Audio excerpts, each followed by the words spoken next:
Assalamualaikum warahmatullahi wabarakatuh. Perkenalkan, nama saya Jalaluddin, NIM 64241075 dari kampus BSI Mutia. Pada kesempatan hari ini saya akan menjelaskan tentang konflik antara Palestina dengan Israel. Yang pertama ialah kita panjatkan puja dan puji kita kepada Allah Subhanahu wa taala atas rahmat dan hidayahnya.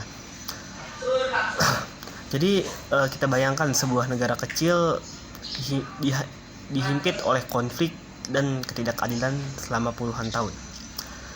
Ini menjadi pusat perhatian dunia karena penderitaan yang tak seperti Palestina, tanah yang terus diguncang oleh kekerasan dan kehancuran menjadi saksi bisu atas genosida yang berlangsung di depan mata dunia. Namun dampaknya tidak berhenti di batas-batas geografis wilayah itu saja. Apa yang terjadi di Palestina bukan hanya krisis kemanusiaan. Ini adalah percikan api yang bisa menyulut ketegangan ekonomi global. Saat serangan demi serangan menghancurkan rumah, sekolah, dan infrastruktur vital dunia merasakan getarannya, bukan hanya secara moral tetapi juga secara ekonomi. Ketegasan yang meluas ke kawasan Timur Tengah, rumah bagi sebagian besar pasokan minyak dunia, membuat harga energi melambung.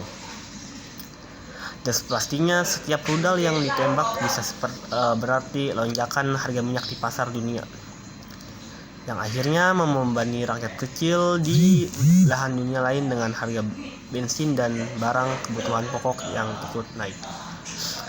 Dan tak hanya itu juga, perdagangan regional terganggu dan jalur logistik terputus, pengiriman barang tertunda dan biaya distribusi membengkak. Negara-negara tetangga seperti Mesir dan Lebanon harus menanggung beban tambahan berupa krisis pengungsi, tekanan ekonomi, dan ketidakstabilan dalam negeri yang kian meruncing.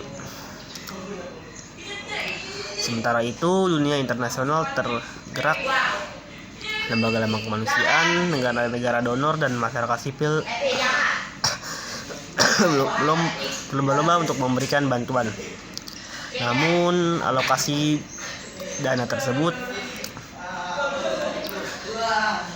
ini menekan anggaran bantuan global. Ketika dana dan pendidikan, kesehatan, dan infrastruktur di negara berkembang dialihkan untuk merespon krisis Palestina, maka dampaknya pun merambat ke berbagai sudut dunia yang sebenarnya juga membutuhkan bantuan.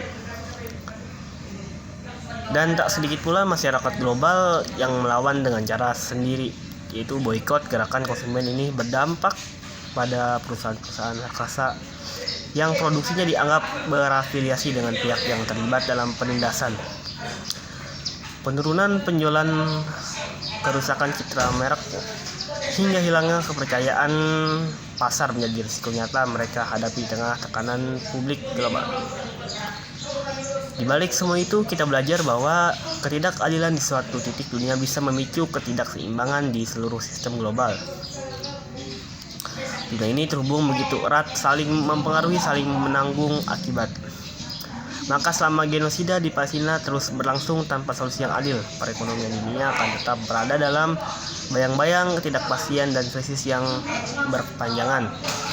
Oleh karena itu, kita sebagai masyarakat Indonesia harus mendukung dan menolak keras penjajahan Israel atas di tanah Palestina ini.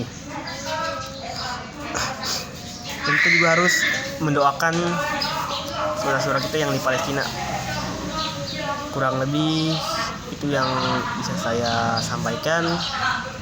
Kurang lebihnya mohon maaf jika kekurangan kata dan kesalahan kata. Assalamualaikum warahmatullahi wabarakatuh.